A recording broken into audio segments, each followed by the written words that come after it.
Charlton Heston's The Ten Commandments and more recently Steven Spielberg's The Prince of Egypt have brought the events of Israel's dramatic escape from the land of Egypt back into the public consciousness over the last 50 or so years.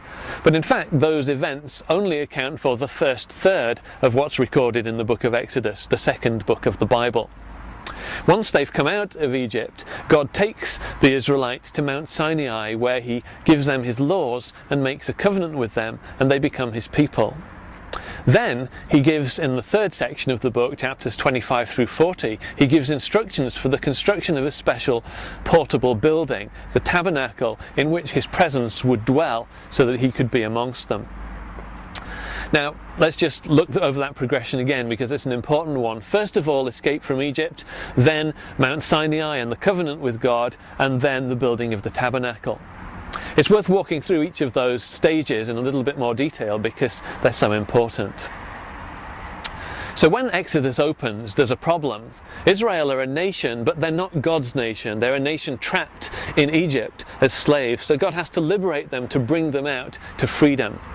And that's much like the way in which God wants to liberate men and women today from sin and death and to call them to be his. Now, when they've come out of Egypt, God then takes them to Mount Sinai, where he makes a covenant with them. And he gives them his laws and his constitution, if you like. So Israel at this point, they're not yet God's nation until they've signed up to this constitution, which they do by saying, all that the Lord has spoken, we will do. Now, once they are God's people, then we can move on to the next stage, which is the building of the tabernacle.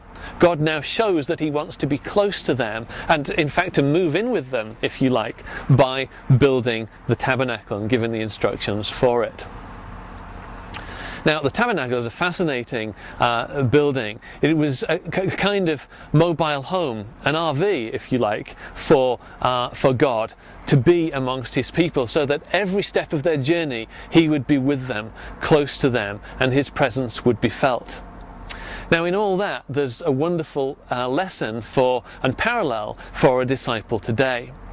God still wants to free people and to give them hope. He wants them to become his people if they sign up for the constitution, if you like, if they agree to try and live by his laws and do what he's commanded. And if they do that, then he offers them a great promise that he will be very close to them, that he will dwell with them and help them in their lives as they walk towards his kingdom.